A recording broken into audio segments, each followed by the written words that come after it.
but are you getting the idea? If you read this passage in its context of what's happening, I get that an angel is going to come down from heaven, is going to capture Satan, is going to bind him with a chain, throw him into a pit for 1,000 years while Christ reigns from from Jerusalem in the millennial kingdom for 1,000 years. It's what the passage teaches. That's the first rule of taking it literally for what it's saying, unless there's a reason not to. I've used this example before.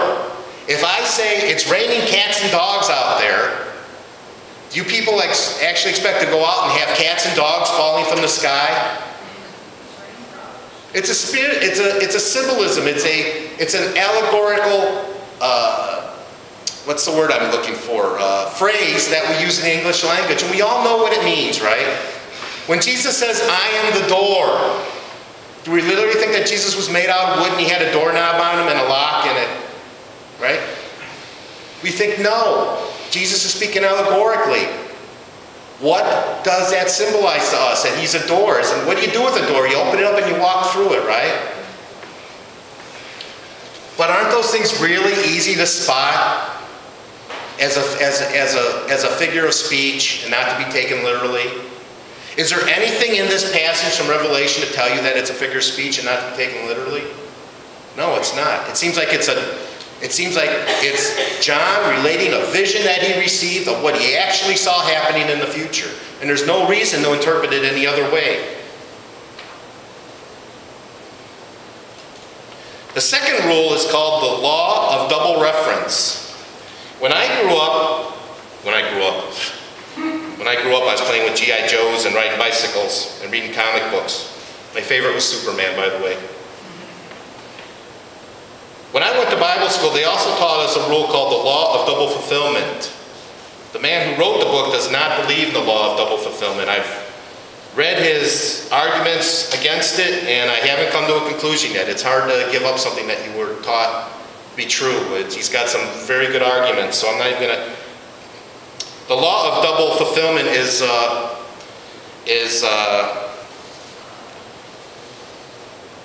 like in Isaiah, where it says, "Therefore the Lord himself will give you a sign. Behold, a virgin will be with child and bear a son, and shall call his name Emmanuel."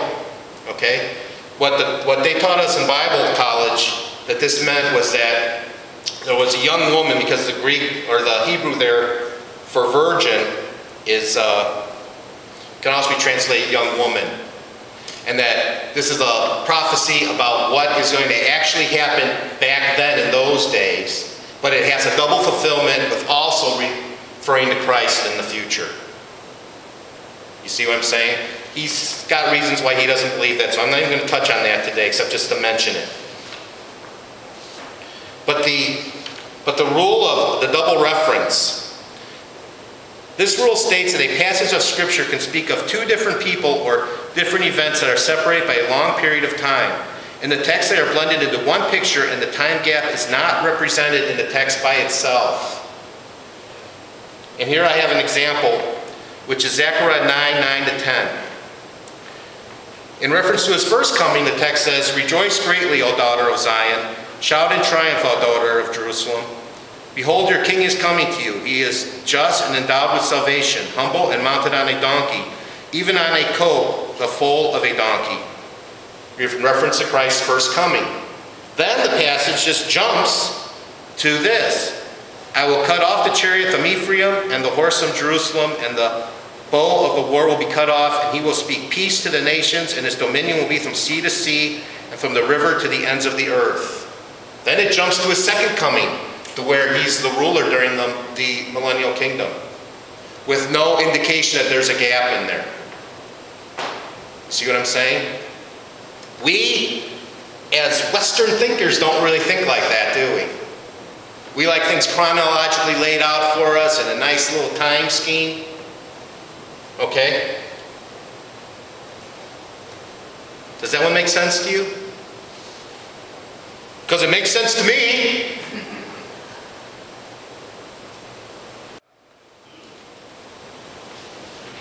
The third part is the law of double recurrence. An event is described, followed by a second description of the event in more detail. Okay? When you're talking to people, one of that they've thrown out to me a lot is, how can you believe that God created everything? When you look into the Bible, there's two creation accounts. Right? And I hate to tell people this, but this is what this law is. The first description that the Hebrews would use would be a chronological order. How did things actually occur? You know, it started out here, went to B, C, the chronological order of how something happened. Then they'll come back with a second description of part of what they were talking about that is in more detail to explain what actually happened during a certain time of those chronological events. That's what the two creation accounts are in Genesis. You know, you have the 6 days of creation, the 7th day of rest. Then it goes back to the 6th day when God created man and gives you the details of what happened in that 6th day. Does that make sense?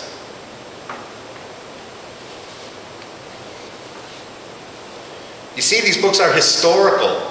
To understand what they're trying to tell us, we got to put ourselves in the mind of, in case of the Old Testament, of the Hebrew writers. How did the Hebrew mind think?